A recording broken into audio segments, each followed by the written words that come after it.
Hello friends, welcome back to my channel. কেমন আছো তোমরা সবাই? আশা করি সবাই ভালো আছো, আমিও ভালো আছি।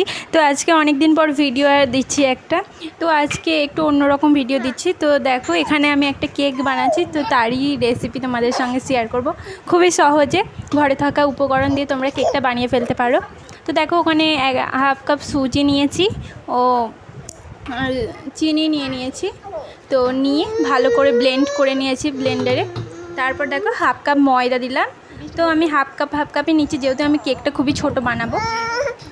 তো দেখো, তোমরা ময়দার পরিবর্তে আটাও নিতে পারো। আমার কাছে আটা ছিল না যেহেতু, সে কারণে আমি ময়দা দিলাম। আর তারপরে দেখো একটু লবণ দিয়ে দিলাম। মিষ্টি জিনিসে একটু লবণ দিলে খেতে টেস্টটা আরও ভালো হয়। তো দেখো, ভালো করে মিক্সড করে নিচ্ছি। তো দেখো, ভালো করে মিক্সড করে নিচ্ছি।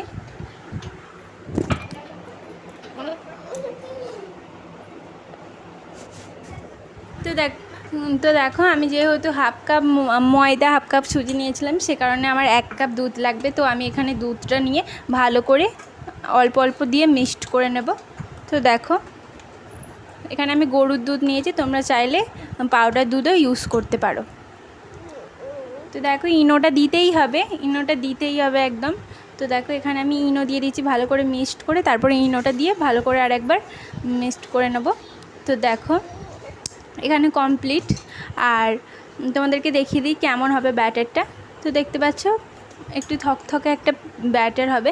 তারপর দেখো, আমি যেটাই কেকটা রেডি করব, তার মধ্যে একটা পেপার নিয়ে নিলাম এবং সেটাই তেল ব্রাশ করে নেব। তোমরা তেলের পরিবর্তে বাটারও ইউজ করতে পারো। আমি এখানে সাদা তেল যেটা হয় ওটাই ইউজ করেছি। তারপর দেখো, ভালো করে দিয়ে দিচ্ছি ব্যাটারটা, যেটাই কেক করে রেডি করব সেটার মধ্যে।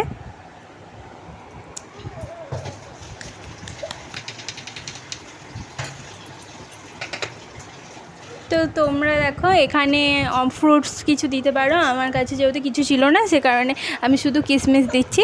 তোমরা চাইলে টুটি ফুটি বাদাম আরও অনেক কিছু নানানিতে দিতে পারো। আমার কাছে যেহেতু কিছু ছিল না সেই মুহূর্তে, সে কারণে আমি শুধু কিশমিশই দিয়েছিলাম। তারপর দেখো, এখানে কড়াইয়ে জল ফুটতে দিয়ে বসিয়ে দিয়েছি। তারপর একটা স্ট্যান্ড দিয়ে তারপর কেকটা বসিয়েছিলাম। তো দেখো, এখন প্রায় 30 মিনিট পর আমার কেকটা প্রায় রেডি। তো দেখো, আমি একটা ছুরির সাহায্যে দেখে নিয়েছিলাম যে কেকটা হয়েছে কি না। তো দেখো, কেকটা পুরো রেডি আর জলটাও শুকিয়ে গেছে। তো ঢেকে অবশ্যই তোমরা রেডি করবে কেকটা। তো দেখো, আমি এখন কেকটা ঠান্ডা হওয়ার পর নিয়ে চলে এসেছি। আর দেখো, আমার কেক পুরো রেডি। কতটা সুন্দর হয়েছে তোমরা দেখতেই পাচ্ছ, আর কতটা ফুলে উঠেছে সেটাও বুঝতে পারছো তোমরা। তো দেখো, আমি এখন একটা প্লেটে কেকটা নিয়ে নেব। তো দেখছো কতটা সুন্দর কেকটা উঠে আসলো, দেখো একটু লেগে যায়নি যে। তো দেখো কতটা নরম হয়েছে আর কতটা ফুলেছে তোমরা বুঝতেই পারছো। তারপর যে পিছনে আমি পেপারটা দিয়েছিলাম সেটা ভালো করে তুলে নেব। তো দেখো কতটা সুন্দর উঠে যাচ্ছে, কোনো কেকের কোনো উঠছে না, খুব সুন্দরভাবে উঠে যাচ্ছে কাগজটা। একটু যখন তেল ব্রাশ করবে, একটু বেশি করে তেলটা দিলে ভালো হয়। তোমরা ওখানে ময়দাও ইউজ করতে পারো, ময়দাও দিয়েও করতে পারো। আমি এখানে তেলই দিয়েছিলাম। তো দেখো কত সুন্দরভাবে উঠে গেল, তোমরা বুঝতেই পারছো। আর দেখো, একটু লেগে নেই গায়ে। তো দেখো কতটা সফট হয়েছে, দেখতে পাচ্ছ তোমরা। এখানে আরও ফ্রুটস দিলে তোমাদের খেতে বা দেখতে দুটোই ভালো লাগবে।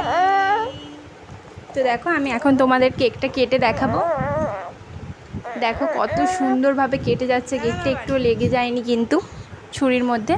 তো দেখো, তোমাদেরকে কেটে দেখালাম কতটা সুন্দর আর কতটা সফট, সেটাও তোমরা দেখতেই পাবে। দেখো কতটা সফট হয়েছে, দেখছো।